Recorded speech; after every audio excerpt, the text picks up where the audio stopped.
everyone, it's Dianne at Minerva. I hope you're all having a wonderful week. And today we're going to be making some leggings together. So we're going to be doing this as a sew along, so feel free to sew along with me. We're going to be making version A of this pattern. It's New Look 6439. And what we're going to be using is this Minerva Core Range Matte Activewear Stretch Knit. Now, this shade is black, but it is available in 12 colours, should you prefer something more colourful. It's going to make a super pair of useful leggings. These will be great for wearing under dresses or on their own with t-shirts. So go ahead and wash that fabric before you begin, so that we're all ready to get started. Check your sizing on the back of the packet. Check whoever you're making for, yourself or a friend, family member. Check the measurements are correct, and then we're going to go and cut our pattern pieces together. So let's go and do that now. So here we have our pattern pieces for our leggings. So this is your back piece, and you're going to cut 2 legs for the back. You're going to mark your notches here and here. This is your crotch point, this line here. Make sure that you mark these notches in the legs also, because we want to make sure we're matching it at that point, because we do need to stretch it a little bit just there.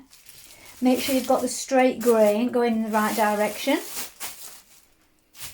This is the front. Again, we're going to cut 2 pieces. The crotch line is here. Mark your notches again here and here, and also on the inside leg here. And then we have an elastic guide. So cut the correct elastic guide for your size. So now we're ready to begin making our leggings. So first of all, you want to wind half of your thread onto your machine spool and change your machine needle. Now you're going to need to use a stretch needle today, or a ballpoint needle.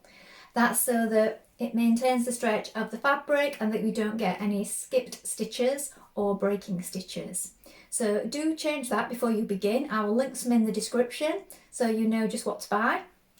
And then when you've done that, we're going to have a look at the stretch stitches on my machine. Now, not everybody has an overlocker or a serger just yet, so don't let that put you off sewing stretch fabrics, because most machines these days do have a suitable stretch stitch function, and of course you can use a zigzag stitch.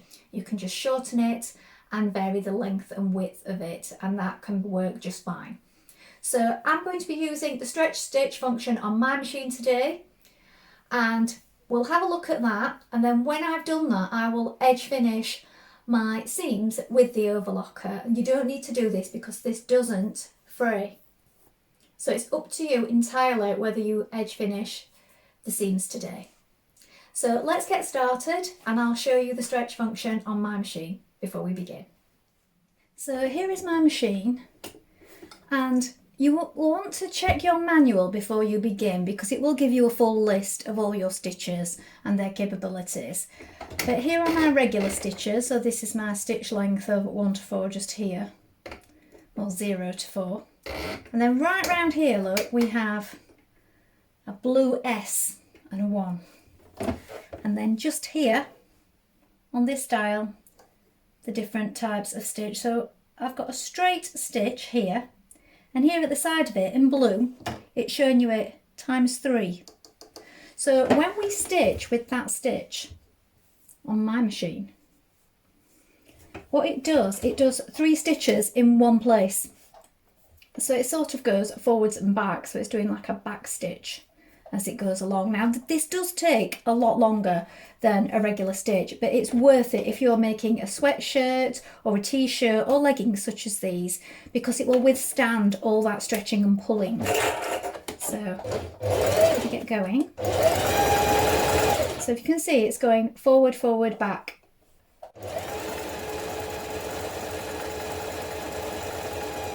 So it is much slower, it's a much slower stitch.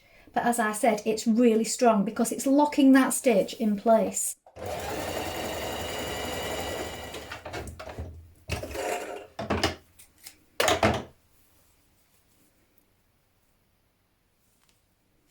And on the back, and if you look really closely, I don't know if that's showing very well on the camera, but you can see that you've got all those stitches in one place, and that really is good and strong now. So that's the stitch that I'm going to be using. So consult your manual, have a little play around with the stitches on your machine and see which ones work best. You may not have exactly the same one, but as I said, you can change. You can use a zigzag stitch, you can vary the width size, and also the stitch length will make it stronger. If you put it on a smaller stitch, will also make it stronger.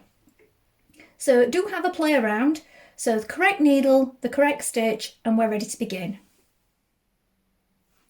So first of all, we're going to pin our front leg to our back leg at the inner leg seam here, and you need to make sure that you match these notches here. So this is important because we don't want this leg pulling out as we go down towards the ankle. So pin it all the way down so it's nice and secure. And another tip is so that you make sure that you're working on the same side of the fabric throughout. I like to put a pin on the right side of my fabric pieces. So I've done this back and front just to make it easier for when I'm just picking them up. Now we're going to stitch that in place with a 1.5 centimetre seam allowance. So now we're going to sew down those inner leg seams. Do bear in mind that if you're going straight onto your overlocker to sew all your seams for these leggings, you will need to take this into account. So you'll be taking off the correct amount for the seam allowance and allowing that as you overlock.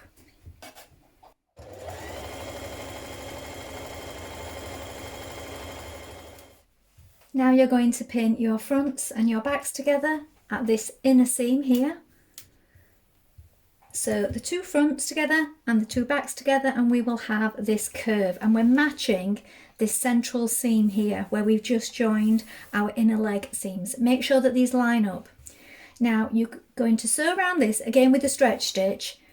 You may want to do it again for extra reinforcement. So under the bottom, under the crotch there, that will get lots of stretch, so you can go over it twice. If you're using a triple stretch stitch, the same as I am, you'll probably find you don't need to do this, so that is up to you. But if you're using a regular zigzag stitch, I would suggest going over it twice. Now stitch that central seam in position with a 1.5 centimetre seam allowance.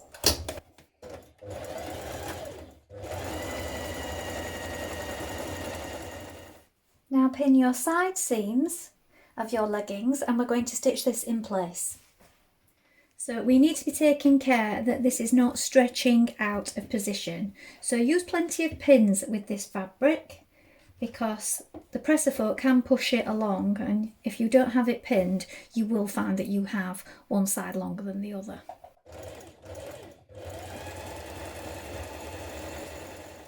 Now in a moment we're going to form our waist casing for our elastic, but first of all we want to stitch down these seams. If we don't do this, what you find is when you're inserting your elastic, it gets caught behind the seam as you're pushing it through the casing, and that can be really difficult and annoying, and the elastic just keeps getting stuck. So what we do is we stitch them down. Now you can use fusible webbing to stick that down on the inside, press it down, or you can just do some stitches, and that's what I'm going to do. So I'm going to stitch it down here. I've changed to a normal regular stitch now because we want to take these stitches out afterwards once we've got our elastic inserted. So just a regular stitch, I'm going to stitch it down on the edge at each point where your seams are here, just for the depth of the casing, so just over 3 centimetres in each of these areas.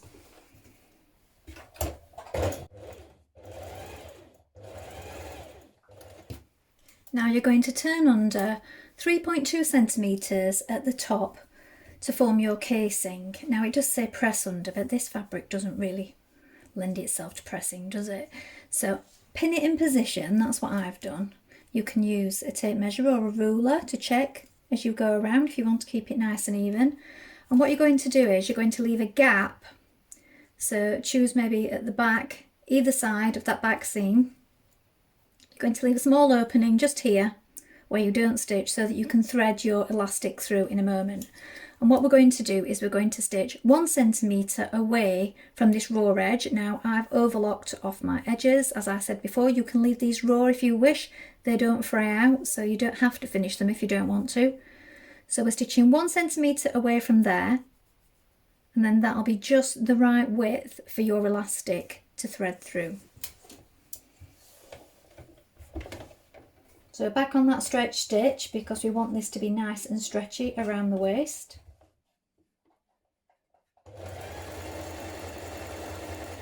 Now use your elastic guide to cut yourself a length of elastic, and now we're going to thread that through our casing. Now you can use either a large safety pin or a bodkin, and you're going to thread it through that opening that we've just created.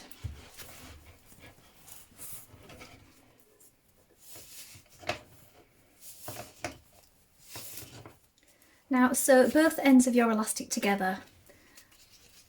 Place them down flat to do this, and I've put my stretch stitch back on again to do that. And then we're going to close that hole where we threaded it through.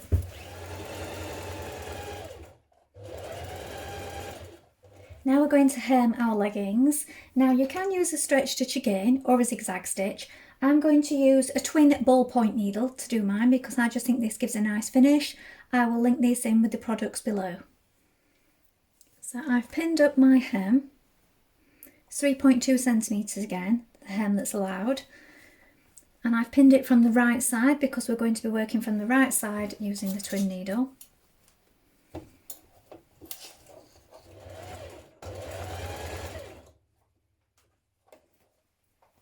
And your hem will look like this.